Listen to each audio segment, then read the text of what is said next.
situation is worse for residents who have been advised by the government to relocate.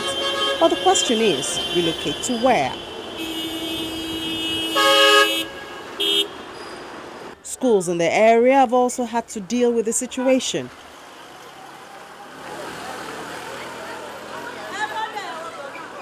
Some closed for a while, but there are factors to consider.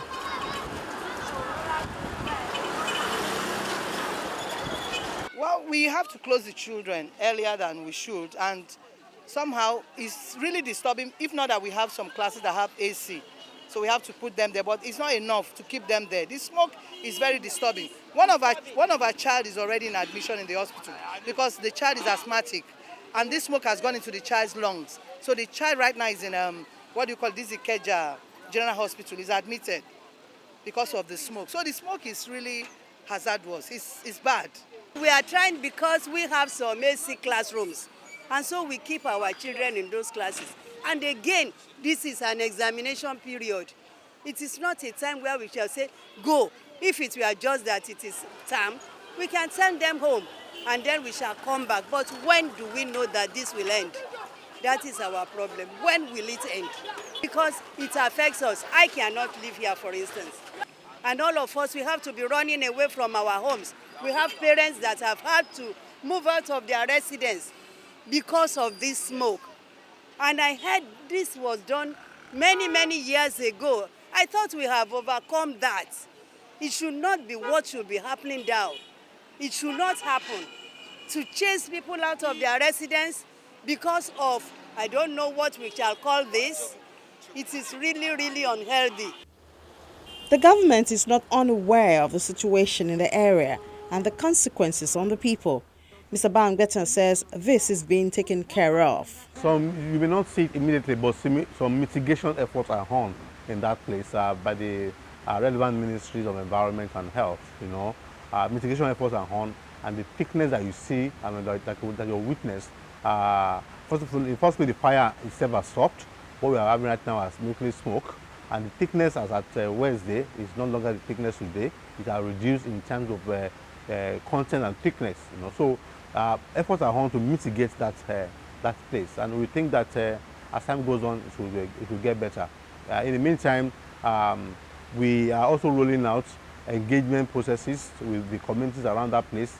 I believe that by now a meeting will have been held with the communities, by the Ministry of Environment, to try and see how they could be prepared, to be able to manage the persistent fumes around the environment. It will be decommissioned. Decommissioning meaning that it will be re-prepared again to its initial state as much as possible. We call it a landfill site, which meant that large excavation was done initially before the waste came in. So what it means that the current waste there will be further built, without use to fill the gaps in that place, and after that it will now be decommissioned as a site. The necessary treatment will have to be applied to it, and then it will now be turned into a park. That it will be like a green park. The environment will be fenced around, and it will turn into a park that people in future will be able to go to and use for recreational purposes. That basically is the plan for that place right now.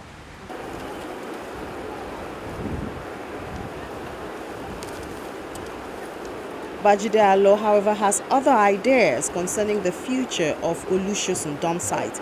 His perspective, he says, is based on experience working on similar sites and even his past work on Olusosun.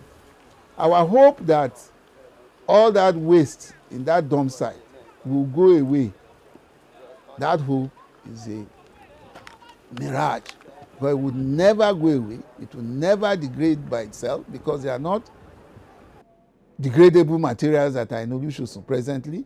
Olusosun has all kinds of different waste there, metals, plastics, food waste, all kinds of various things. The plastics and the rubber tires and all that will never degrade. Indeed, part of what can be done with Olusosun is to set up these material recovery facilities, waste to energy, and start excavating the waste in Olusosun to those facilities and let them turn them into useful products. Because these days, really nothing is called waste anymore. Because what is waste for one person is the starting material, is the raw material for another person's facility. So all of what we see at Olusosun can be gradually excavated.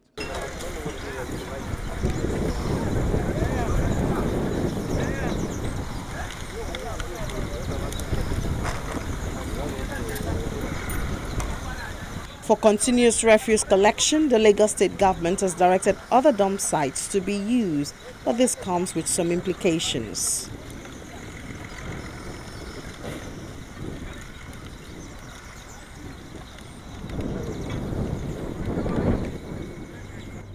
More cost of operation, operational cost,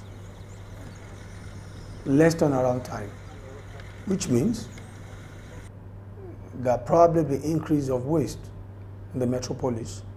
Where you're supposed to go three trips a day, you're restricted to one because of turnaround time. In most cases, when you have 4 trucks, you put about 2 in operation and have about 2 for backup in case there is any eventuality.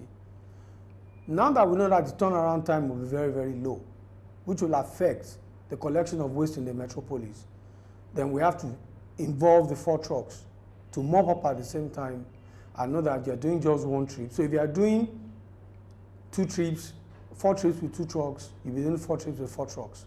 So the moment you walk, you know it's just 1 day walk and 1 trip, go to the dump site in Ikorodu, Ekpe or Solus and come back. Now, even at Olusosun, because that is the major dump site within the city, and about 80-85% of operators use to dump their waste. There are so much rare queues there that does not even make dumping of waste very easy. But going to Ikorodu now, despite the fact that you have traffic probably at mile 12 or in between, it's even, the turnaround time there is even better within the dump site. 10-15 minutes you dump and you left. But with the encouragement from the Lagos State government through the Ministry of Environment,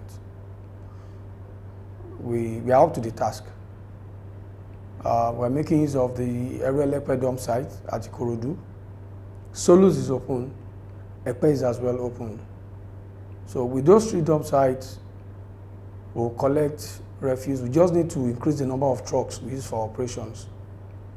If we were using 2 and we have 1 or 2 as backup, we have to put the 4 on the road to be able to cope with the volume of waste generated.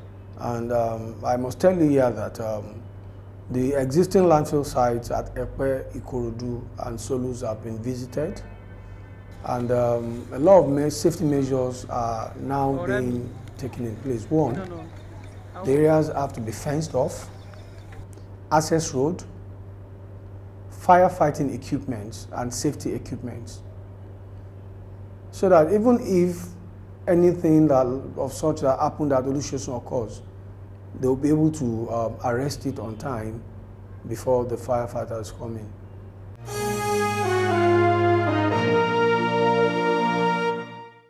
Accelerating work at the proposed engineered landfill site at the various parts of Lagos State is one solution to waste management in the state. But beyond that, Nigerians are looking forward to when waste will be turned to energy. That's our big story. Thank you so much for watching. I'm Ini John Mekwa.